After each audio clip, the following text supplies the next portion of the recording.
Evicted? The Maui massacre just got even worse. You will not believe today's video. We'll be looking in depth as to the deliberate lack of response by government officials in Maui and even President Joe Biden's insulting offer to Hawaiians. We'll also be discussing how those in Maui with homes still standing, they're actually being evicted. Now we're going to talk about so much more. Make sure you do not skip forward on this video. Watch the entire thing, as I promise, you're going to see things that mainstream media absolutely does not want you to see. Let's begin. Do you regret not sounding the sirens? I do not. And the reason why... So many people said they could have been saved if they had time to escape. Had a siren gone off, they would have known that there was a crisis emerging. And as we know, so many bodies were found in the ground as the flames caught their heels. Give you the answer? The sirens, as I mentioned earlier, is used primarily for tsunamis. And that's the reason why many of them are found, almost all of them are found, on the coastline. The public is trained to seek higher ground in the event that the siren is sounded. Had we sounded the siren that night, we're afraid that people would have gone Malka. And if that was the case, then they would have gone into the fire. By the way, I should also note that there are no sirens Malka, or on the mountainside, where the fire was spreading down. So even if we sounded the siren, it would not have saved those people on the mountainside. Maui Emergency Management Agency Director Herman Andaya, who reportedly made the final decision against activating the emergency sirens in Lahaina, Maui, has resigned. The sirens were meant to alert residents of imminent tsunamis, wildfires, terrorist attacks, etc. Residents have concluded the use of the sirens would have saved countless lives. But Director Andaya said he had no regrets about refusing to activate the sirens. Hawaiian Governor Josh Green has consistently defended the refusal to use sirens. Should the director be prosecuted in relation to the deaths of over 100 plus citizens of Lahaina? The devastating situation in Maui has proved once again that the U.S. government is incompetent and unreliable in a time of need. The emergency chief refused to sound the city's evacuation alarms in an emergency. The deputy director in charge of water refused to open waterways to help firefighters who begged for it. Now check this video out, which completely proves that the man you just heard, Herman Andaya, who was giving excuses, well, he completely lied. So in the state of Hawaii, we have a statewide alert and warning system, which we also call SAWS. That involves not only the siren warning system, but as well as IPAWS. IPAWS is the Integrated Public Alerts and Warning System provided by FEMA, and that has the emergency alert system, also known as EAS. It also has the wireless emergency alerts, which is known as WEA. We also use sirens for hurricanes, brush fires, flooding, lava, hazmat conditions, or even a terrorist event. We have over 400 sirens spread out through 4 counties. Our sirens have a rating of 121 decibels. We have to visit each siren minimal once a year for preventive maintenance. Our role in the state of Hawaii in emergency management, especially telecommunications, is to prevent loss of life and to minimize property damage. There you have it, folks. The Hawaiian government's own website says that the sirens should be used for fires. Those sirens are supposed to be used for multiple types of disasters. Colin Rugg tweeted, Maui Emergency Management Agency Chief Herman Andaya has resigned due to health reasons after he refused to play sirens to alert Maui residents of the fire. He should be dragged away in handcuffs and thrown in jail instead. At least 111 people are dead, and this clown doesn't regret not alerting them before they were burned alive. Criminal. So now we've seen officials in Maui not only purposely not sounding the emergency sirens, but also purposely saying no to using the vast amounts of water available to put out the fires. What is happening here? Forgive me if I'm wrong here, but when there's an emergency taking place, shouldn't it be all hands on deck? Shouldn't officials do everything they possibly can, like sound the emergency alarms and use the water that's available to put out the fires? As we've discussed on previous videos this week, the other aspect to all of this is the land grab that's going on. Listen as a Maui resident discusses a meeting between the Hawaii governor and land developers. Long term,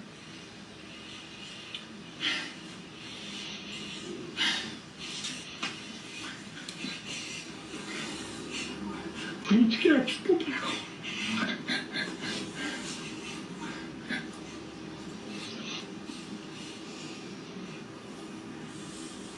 just came from a meeting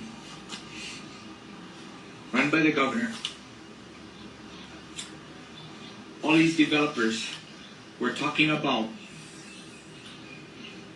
forget the permit process. We're going to build homes, not in Lahaina, and make these homes available. You know what the truth of that is? They like fast track their development, and they're not fucking helping the people over here. There was not one conversation in this meeting about the people. Every conversation that was had, every developer that came up there and talked about what they could offer was about getting rid of the permits so that they can steal water from our streams, they can fucking fast track westernization development, and forget about the culture and place. That's gonna be our hardest journey in this long road to recovery. To add insult to injury, now those fortunate enough to still have homes left standing are now facing yet another obstacle: eviction.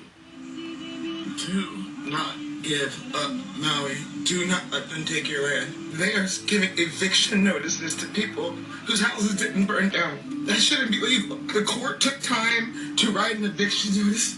I knew there was evil in this world, but Jesus Christ. The landlord had to go to the court, file a petition, and then managed to get that done in under a fucking week, and we can't get aid? Evict somebody? FEMA also authorized one-time payments of $700 per household to folks who've been displaced, so they can do the immediate things of just taking care of medications and prescription that they so badly need. President Biden sent an embarrassing and insulting $700 to Maui fire victims, and that's per household, while requesting an additional $40 billion of emergency funding to Ukraine. So you're in an informational black hole. I don't know that Joe Biden's message has even reached the people of West Maui. But I will say this. I saw that $700 is going to be sent to the families of Lahaina. Now, I just did some quick math, Pete. There's about 13,000 residents of Lahaina. Times $700, that's $1.9 million. I think this week we announced another $40 billion for Ukraine. I'm not sure where we are at this point, Pete, but I believe it's something like $140 billion total for Ukraine. And last I checked, this is the United States of America, as is East Palestine, Ohio. So I don't know why it's so hard, comparatively, to rally for America and so easy, comparatively, to support Ukraine. Yeah, the forgotten men and women on an island, forgotten today by an administration distracted by so many other things. $700 in Hawaii, the most expensive state in America, is equivalent to about $350 in the rest of the states. Again, this is per household, not per survivor. As a thank you, there is a nice warm welcome awaiting Joe Biden in Hawaii on the road to Lahaina. Over 1 week has passed, and still zero aid is getting to Americans who are suffering in Maui. Maybe that aid was given to Ukraine. These are people who stood up in the midst of this tragedy and did everything they could to help each other. The sad part is we are 8 days past this wildfire, and I'm in constant touch with these community members and leaders. They are still not seeing response from the county, the state, the federal government to be able to go out and help them. The community support hubs that they have are 100% community-led. So who owns Maui? After the state of Hawaii, who owns over 154,000 acres on Maui, Alexander and Baldwin is the second largest landowner at over 65,000 acres, and the U.S. government is the third largest landowner at over 33,000 acres. Okay, so let's take a look at the investors behind Alexander and Baldwin. BlackRock, Vanguard, State Street. Interesting, don't you think? What's also interesting is just how intense and unusual these fires seem to be lately. Alright, we've made it this far. Let's put on our tinfoil hats for a moment and check out this interesting press release from 2018 titled "Aluminum Dust from Geoengineering Fueling Super Wildfires," according to author. I know, now stick with me as we read this together. While researching for his new novel, author Dennis Mills discovered an alarming link between chemtrails and the super wildfires. The author discovered that unprecedented levels of aluminum and barium nanodust, primary components in chemtrails, both of which are incendiary, are fueling the ferocity of the super wildfires. A retired USAF Brigadier General, General Charles Jones. You know what, let's hit the brakes. Let's stop for a second. Let's check out exactly how credible a USAF Brigadier General is. According to Wikipedia, a Brigadier General ranks above a colonel and below a Major General. Okay, let's continue. A retired U.S. Air Force Brigadier General, General Charles Jones, has been quoted from a public source as stating, "These white aircraft spray trails are the result of scientifically verifiable spraying of aluminum particles and other toxic heavy metals, polymers, and chemicals. Millions of tons of aluminum and barium are being sprayed almost daily across the U.S., stated Mills, a former naval officer and UCLA graduate." Pause once again. We have one legit U.S. Air Force general and one naval officer and UCLA graduate, both sharing facts on this. At this point, we can safely remove our tinfoil hats and check out the rest of this. Just sprinkle aluminum or barium dust on a fire and see what happens. It's nearly explosive. When wildfires break out, the aluminum barium dust results in levels of fire intensity so great as to cause firefighters to coin a new term, firenadoes, he said. The entire U.S., in addition to various other NATO countries, are being sprayed. The government has for years denied the existence of chemtrail spraying.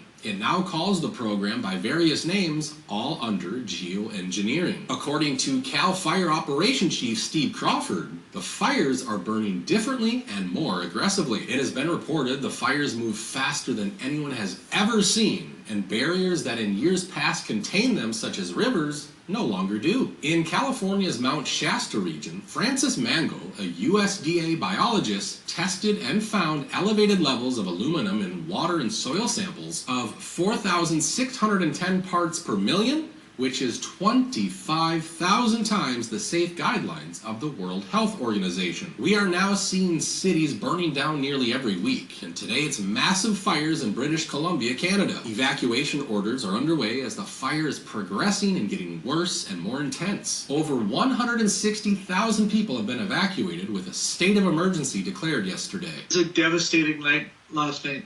Probably one of the toughest of my career. The toughest of all of our firefighters' careers, likely. It's one of the most challenging nights of firefighting in our history. We fought hard last night to protect our community. Somebody described it to me last night in the heat of the battle as it was like 100 years of firefighting all at once in one night. And I really think that it was true. We fought 100 years worth of fires all in one night. Switching gears now and some positive news, Elon Musk is once again helping the people of Maui by providing them with solid, reliable power via Tesla power stations and also internet via Starlink. Let me show you what community is, okay? I'm not talking about government. I'm talking about private citizens. This is Hawaiian Homes. This is Archie Kalepa's house. And let me show you another community private member. Not part of the community, but certainly giving to the community. Starlink, everywhere. Tesla. Batteries, running communications for this entire area of Lahaina. That is where everyone comes. I just want to show you something, okay?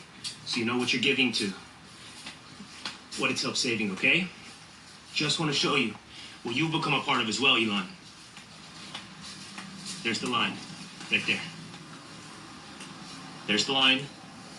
That's how close it got to the community leader, Archie Kalepa's house, which is now the whole neighborhood powered by Starlink and Tesla. As they'd say, man, appreciate you. Folks, there